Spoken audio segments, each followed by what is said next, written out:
us, we have a very special guest, the Chief Innovation Officer, MHRD, Dr. Abhay J. Sir, we're very glad to have you with us. I request you, sir, to kindly give the students and viewers a few words of inspiration on how essential it is to work for your career.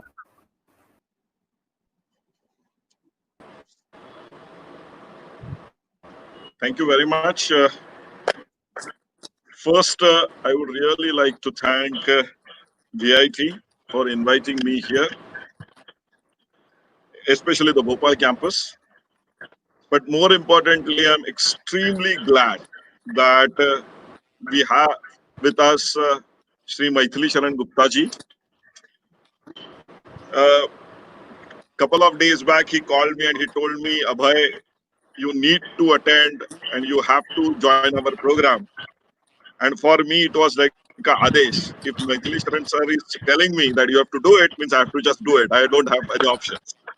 So, sir, because the reason for this respect or immense respect which I have for him is because I have seen very few IPS officers who are so much passionate about students, about technology, about promoting innovation, entrepreneurship amongst them. Many of the other IPS officers or even bureaucrats, IAS officers, which are they are into their daily routine, daily rat. But here is an officer which is ready to think out of box. Here is an officer who is beyond his duties, wants to go ahead and do something for our youngsters, looking at a bigger picture. He is talking about crime-free Bharat. He is talking about Atmanirbhar Bharat, how we can link these two initiatives together. And the vision he is trying to present is extremely comprehensive. So I said to him, even before we went live, to sir, that the most exciting thing about getting associated with him is that he is thinking of a much bigger picture, much larger picture. He's thinking big, which is currently missing in large number of our other compatriots or our youngsters also, or our faculty members also. And one of the most important thing, if we want to achieve this Atmanirbhar Bharat or crime-free Bharat, which we are talking about, is how we can become really self-reliant by thinking big. We not only need to provide solutions for this country only, we have to go beyond this country. We have to evolve as innovation ideation hub for the world, and we need to generate ideas which can actually not only influence our country, but we can create global impact. So this is extremely critical. And for that, if you really wish to achieve, is we need to actually ensure that we are trained to think big. And that's what Maithili Sharan Gupta ji is doing. And that's the reason I am very, very important. I am very happy to be part of this initiative. Because idea generation, if you really look at, is not where we are really excelling well. I will give you some statistics. If you really look at last year's patent data, Indian data from Indian Patent Office, you will see China filing more than 13 lakh patents in India. You have US companies and US individuals filing more than 6.5 lakh patents in India. But if you really look at Indian filing patent in India, is somewhere about 47,000. And out of which about 68-69% is coming from our NRIs, so non-residential Indians. So it's not a very healthy sign. And when Maithili Sharanji was talking about that through this internship program, you have to do your research project, or you have to publish your work, or you have to explore whether some of the ideas which you have generated are patent, or whether they are patentable or not. I really liked that vision, and I'm very, very sure that VIT Bhopal, Dean sir is extremely capable of taking some of these things forward, and you will able to we will, in due course of time, we will able to see large number of patents coming from our various educational institutions. Because if we have to ensure that we jump from 47,000 to 5 lakhs or 2 lakhs, or eventually we have to attain 13 lakh or more than that, because China is currently there, we need to ensure that large number of ideas actually emerge from our educational institutes. And VIT is one of the best educational campuses in private organizations in this country. Last year, VIT actually got on ARIA ranking one of the most innovative institutes in the country. Your Vellore campus. It was not your Bhopal campus, but your Vellore campus. And Bhopal campus is in that sense a new campus. So certainly you can learn a lot of best practices from Vellore campus, and even go beyond those and try to emerge as a much better organization. But what I believe is that the culture in VIT is there. So we should able to set right kind of examples for even other private institutions to emerge. The second thing, which is very, very critical, which all youngsters should remember, is the problem solving ability. Again, about 6 months back, we did a study with Stanford University, where we compared Indian engineers with engineers from China and engineers from Russia. And what we found was that your Indian engineers are very good in theory, but when it comes to real problem solving, they are far below par as compared to Chinese engineers and Russian engineers. So the starting point when the student actually gets into engineering, the level was far, far below par. But eventually, they make it or they cover some of that gap. But at the end, our engineers are not as good as Chinese or Russian engineers when it comes to problem solving. And problem solving is one of the most important attribute if you really want to be successful in this life.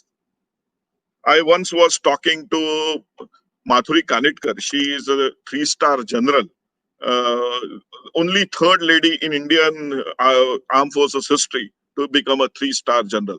She is basically a pediatrician, but she gave a very interesting mantra which I would like to share with you. So she said, when we were young and we used to travel a lot, if we are driving, we used to get lost. And then if you have to find that place or location, we used to stop our car or our scooter and ask a person that on the street that how we can go this place or that place, or we have to ask the address. But now she said everyone is equipped with GPS, everyone is equipped with maps. But when we come to map, she said one is the digital GPS map which we are talking about. But every person should also have another map with them, especially the youngsters who wants to excel in their life. And when she said map, she was she meant M in map for mentor, A for attitude, and P for passion. So these things are very, very critical if you want to actually emerge as problem solvers. You should have a mentor, a really good mentor. We have here people like Maithili Sharan Gupta ji, or his staff, because even his junior staff must have been helping you all a lot. So we should have a mentor. And many times what happens is that when we think of mentor, or we think of role model, we think of APJ Abdul Kalam, or we think of George Bernard Shaw, or Narendra Modi, or someone and so on. They could be good role models, certainly, but mentor is a person which to whom we should able to approach. He should be in flesh and blood with you. So if you have a problem at 2 o'clock at night, you should able to go to him and ask him, sir, how should I handle this problem?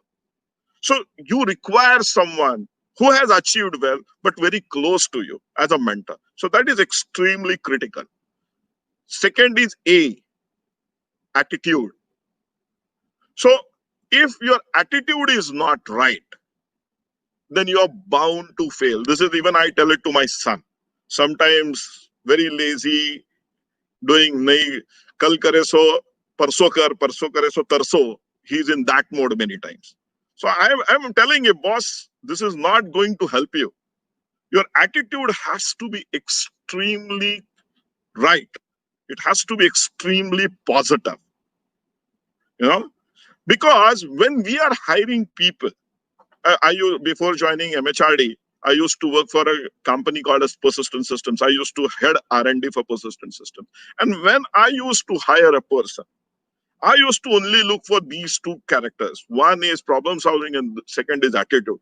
अगर उसको कुछ आता नहीं है, कम या कम भी आता होगा थोड़ा सा. So we felt that we can certainly teach him if he is ready to learn, if he has a right kind of approach towards life. So this attitude becomes extremely critical. And third is passion.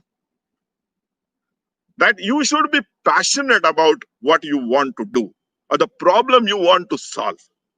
You know, if you're not passionate about what you want to do, then there is no really, what we can say, uh, a good life for you of as future. You know, there has to be a passion if you want to really move ahead in your life.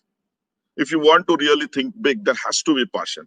For example, I will tell you, large number of when I was R&D head, large number of youngsters would come to me, and sir said that we are interested in doing masters, we are interested in doing PhD, because I am also recognized guide in Pune University. So people used to come to me, or youngsters used to come to me asking that we are keen on doing our projects and can you give us a project. So I used to tell these youngsters that who wants to do PhD or masters? You want to do PhD or masters. So if you want to do PhD or if you want to do masters, then you have to come up with your own problem statement. How can I give you a problem statement which you will be passionate about? For example, if you want to solve a problem of cancer, you can certainly go ahead and solve problem of cancer, but you should be passionate about it. I cannot tell you that be passionate about solving cancer problem. You know, so these things are extremely critical when we are talking about some of the aspects. Okay, so this MAP, mentor, aptitude, attitude, and passion are very, very critical for each and every youngster if you want to excel in your life. The third thing which you will actually would if you can do that, that will be great, is ability to think big. Sometimes we think extremely incremental, and I will tell you what I learned after actually. So I will be very honest with you all, I was not very capable of thinking big, maybe 5 years down the line or 7 years down the line. Okay, I also used to think incremental. But when I came in contact with Dr. Anand Deshpande, who is the founder of Persistent System, chairman founder of Persistent System, in multiple discussions we had over a period of 3 years, 5 years, he always insisted that Abhay, you should think big. Yeah? And whenever we were doing some discussions, he used to give examples of what big thinking will be. And that gave me a, a vision that yes, if you have to think big, you have to think on these terms. And I will give you a very good example, or one or two good examples, which actually says how you can think big. When in 2015, government of India announced that they will be approaching large number of cities for smart city proposal, because this smart city thing was going on, and government was keen on ensuring that cities compete and come up with very, very unique proposals for the smart city. So Pune Municipal Commissioner Shri Kunal Kumar ji came to me, and we were discussing that what different we can do, which other cities are not doing, and so that our proposal becomes unique and we have a chance. So at that time, we felt that we should do something like a hackathon. None of the cities before that had done hackathon. So we said, let's do digital Pune hackathon. And we will get into a completely different model. So what we did was that we went to Pune Municipal Corporation. They gave us 5 problem statements. We went to Pune Police, Maharashtra Police, but Pune section of Maharashtra Police. We went to them. Then Pune Municipal Transport, we went to them. Then Pune Development Authority. And each one of them gave us five problem statements, and we got about 20 to 23 problem statements. So we challenged our youngsters with those problem statements. And the results which we got from that hackathon were so phenomenal that it actually opened our eyes that what our youngsters are capable of doing.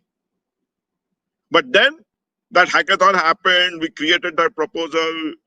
One of the differentiators for the proposal was our hackathon when it actually, and Pune was this stood second in that entire list for best of proposals.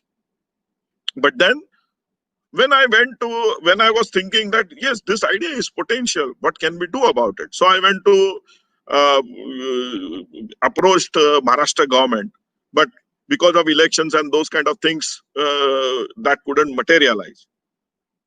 But then opportunity came, and I happened to speak with Mr. Prakash Javadekar, who was at that time Honorable MHRD Minister or Minister for Human Resource Development. And he said, Abhay, you have done a pilot on Pune. Can you actually replicate it across India? So when we did our Smart Pune, Digital Pune Hackathon, we had somewhere around 35, 40 institute participating. And then suddenly he gave me a challenge where I have to now design a model where we will have more than 5,000 institutions participating. So it's something the scale was really scary. But we worked on it. So he said, if you cannot think of that model, please don't come to me. Because I will not able to do anything on a very regional level in some city or in town or in state. I am not interested. If you want to do at a pan India scale, then I am interested. So we said, okay, I worked for it for about 15, 20 days, tried putting that model together. And now you must be aware that Smart India Hackathon, which we conceptualized, has become world's biggest open innovation model. So if you can think big, or if you are pushed to think big, you can actually think big. So when we did the Smart India Hackathon, we felt that, okay, through hackathons, we are solving problems which don't really require rocket science kind of solutions. But now, can we do something and actually try using a similar model to, to solve a real complex problem, to solve a real scientific challenge? And at that time, we conceptualized one project called as Project Manav, where we said we will use our biologist, our pharmacist, our chemist, our zoologist, our microbiologist who are studying, doing their BSc, MScs, PhDs, to read papers, research papers, which are published on human body, and whether we can come up with a comprehensive map of human body, like a Google map. Okay, so linking micro level information to micro level information. So if we can do that, because the demographic dividend, the scientific demographic dividend which we have, no other country has, which can read English. So if we can train these students to read scientific literature in in a very proper fashion, then we will able to extract that information, link that information in a very systematic fashion, and whether we can create this map of human body. So I just SMS'd this concept. Believe me, I just SMS'd this concept to then DBT secretary, Dr. Vijay Raghavan. And within a day, I got a message from his, Abhay, start working on a comprehensive proposal. And eventually that proposal, we developed that proposal. DBT has funded that proposal. Persistent is investing as one of the co-investors because it's a public-private partnership. And now we have started working on this project Mana. So if you see, we have a Mana website. We have now started putting processes and platforms together so that we can extract the creativity, extract knowledge from our youngsters to create this most intricate map of human body. So what I wanted to say is that if we can think big, then sky is the limit. We can generate ideas which have global relevance. Now, India is the only country which organizes hackathon as a national initiative. There is no other country. And now, Prime Minister has started using this as a diplomatic tool. And large number of countries have started responding very positively towards it. So our honorable Prime Minister tried using this as a hackathon as a tool for diplomacy. So a couple of years back, he met Prime Minister of Singapore, and he suggested that whether we can do India-Singapore hackathon. And Prime Minister of Singapore latched on to that idea. So we had two editions of India-Singapore hackathon. So Prime Minister was also testing it, and Prime Minister liked it so much that now he has proposed hackathon, joint hackathon, India joint hackathons with ASEAN countries. So all 11 ASEAN countries. So we are currently working on ASEAN countries for hackathon. Then he has suggested India-Portugal hackathon. So he spoke to President of Portugal and they have accepted it. Then hackathon with BRIC nations is also on card, and hackathon with BIMSTEC countries is also on card. So now we have started, nobody has used hackathon as a tool for engaging with youngsters of the country, of the other country, and that's what now our Prime Minister is trying, and we are trying to do some of these initiatives.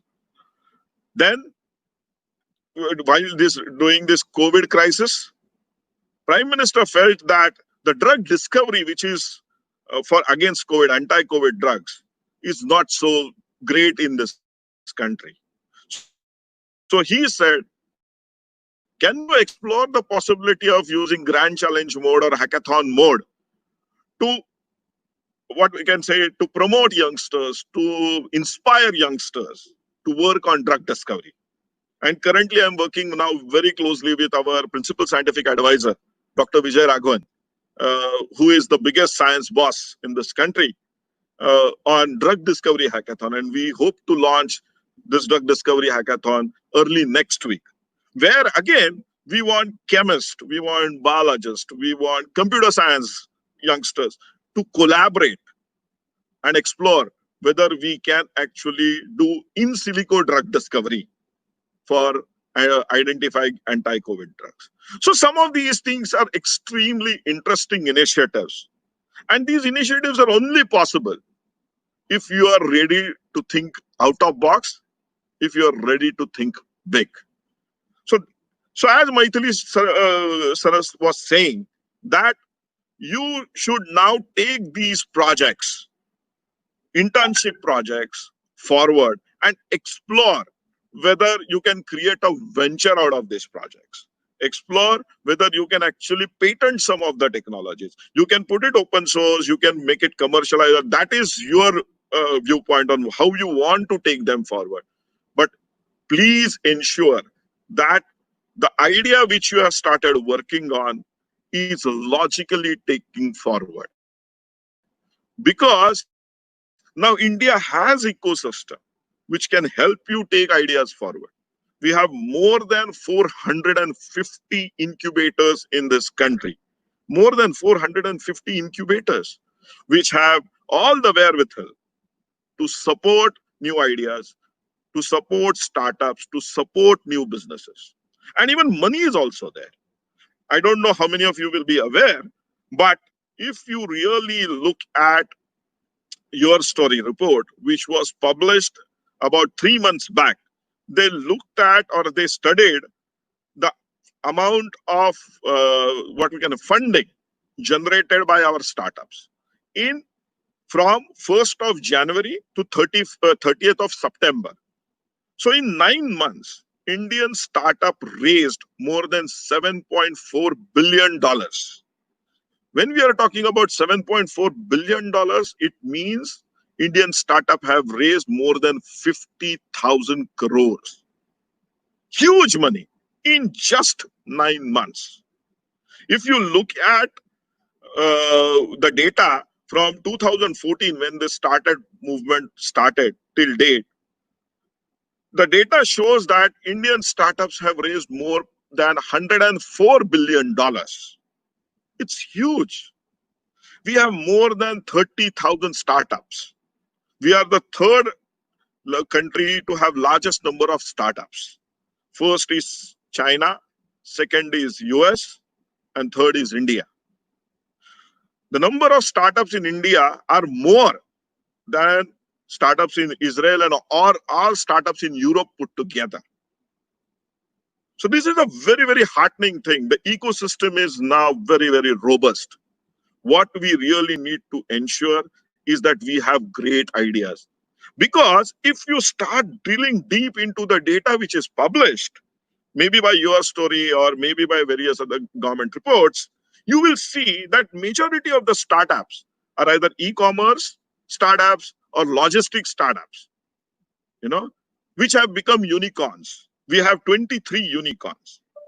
But hardly one or two of them are really deep tech startups where there is immense technology which people have used, which are disruptive startups which can have global relevance. Another part is we have, as I said, 450 incubators, but maybe more than 50% incubators are 50% empty. Means what? They are underutilized by more than 50%. So there is enough space out there in these incubators. So what we really now require is great pipeline of ideas. And that can only come from the projects like what you are doing, by engaging with police, by engaging with home department, by engaging with the defense department, because they will tell you which problems to solve. I will tell you a very good example. And when I started working on the Smart India Hackathon, it was such a learning experience for me. Because when I started talking to these various departments, I realized the kind of challenges which they are throwing are phenomenal. It's very difficult for many of the professors in our colleges to even think of them. I will give you one very interesting challenge. I can give you 100 such examples, but I will quote just one, which will help you understand what I'm trying to say. So I was talking to Department of Defense Production, and they said that as per the policy, our internet and our intranet are separate, and we are not allowed to break the air gap. Means what? The computers which are connected to internet are not allowed to connect to intranet. Now because we get a lot of attacks from foreign countries, from China, from Pakistan, cyber attacks are happening. So we have to ensure that that air gap is there. And to maintain that air gap, they're not even allowed to use pen drives. They cannot transfer files, because again, that becomes a problem.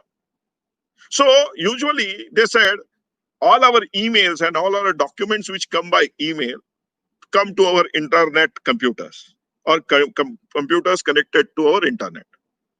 Now, if you want to transfer that file from internet computer to an intranet computer, it becomes a huge headache because we are not allowed to use Bluetooth, we are not allowed to use pen drives, we are not allowed to do any transferring devices which can connect.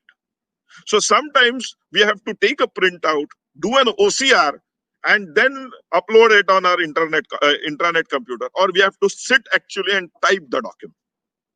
Can you come up with some kind of a policy or some kind of a tool or some kind of a technology which will help just transfer our files from internet computer to intranet computer?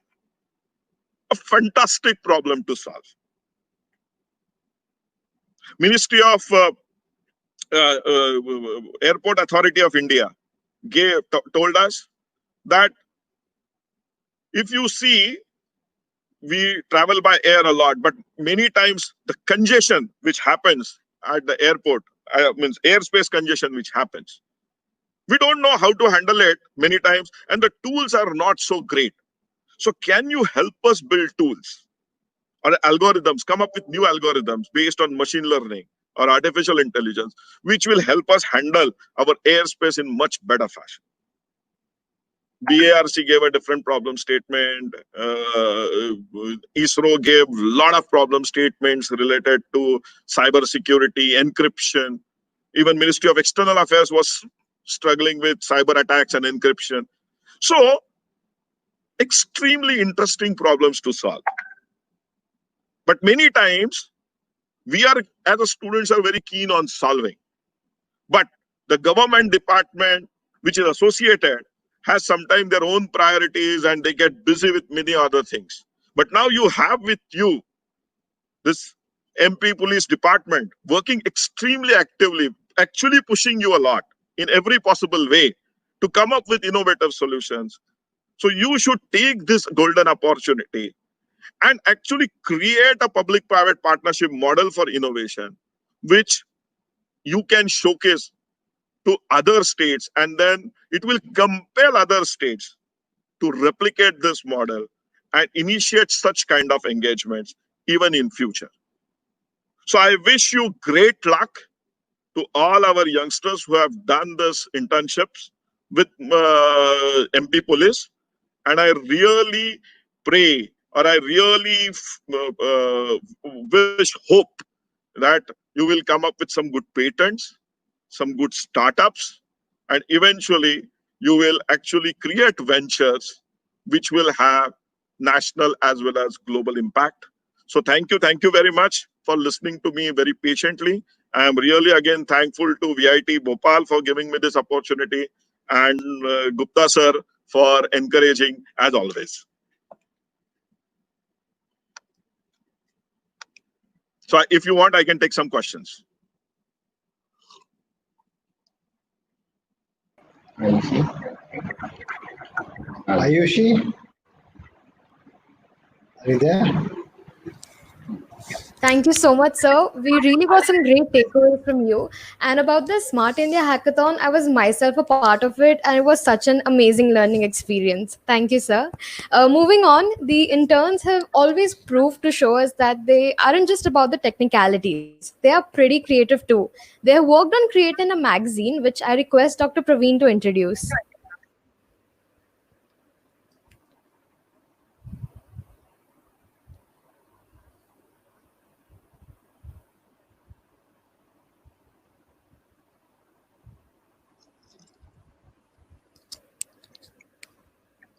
Dr. Praveen?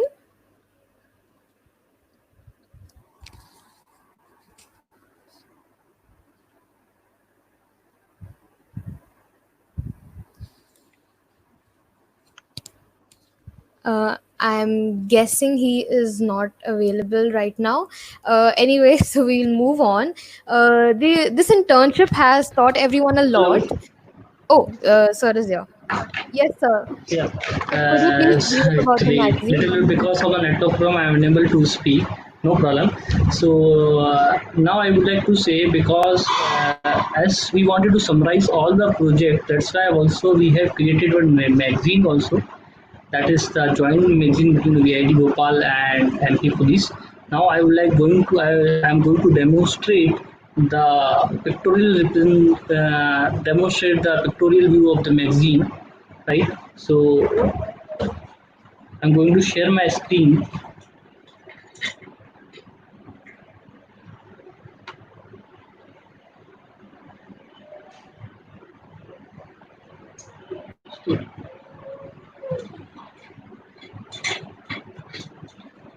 Sir, there must be option of sharing screen in the bottom. Yeah, there is some screen sharing option is there, Yes, sir. and share screen is there. Okay, sir. Now my screen is visible. Not till yet, sir.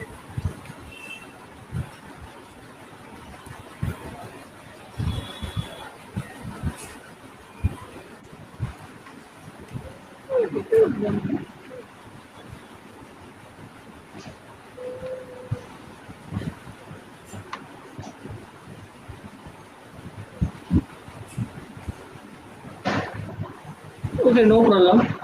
So I will share this screen in personally in group, no problem at all. So one magazine also we have created, and as Sir, well as I would like to thank Dr. No, Abhay I sir. have shared the screen. Is it visible? Yeah, sir, it is visible.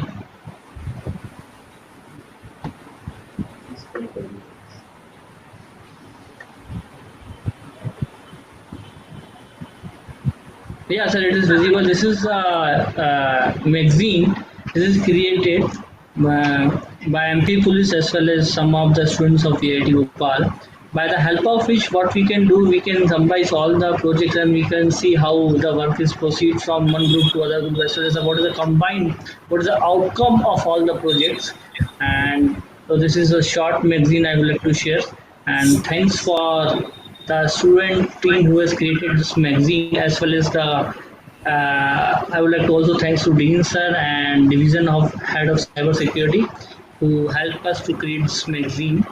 Next, I would like to say something about Dr. Abhay sir. He's also given good thoughts how to why what's the difference between China and what's the difference between India. Why the patents are very less from India, as well as very patents are very high from China, because we are good in theoretical aspects, but we are a little bit lagging behind in practical aspects.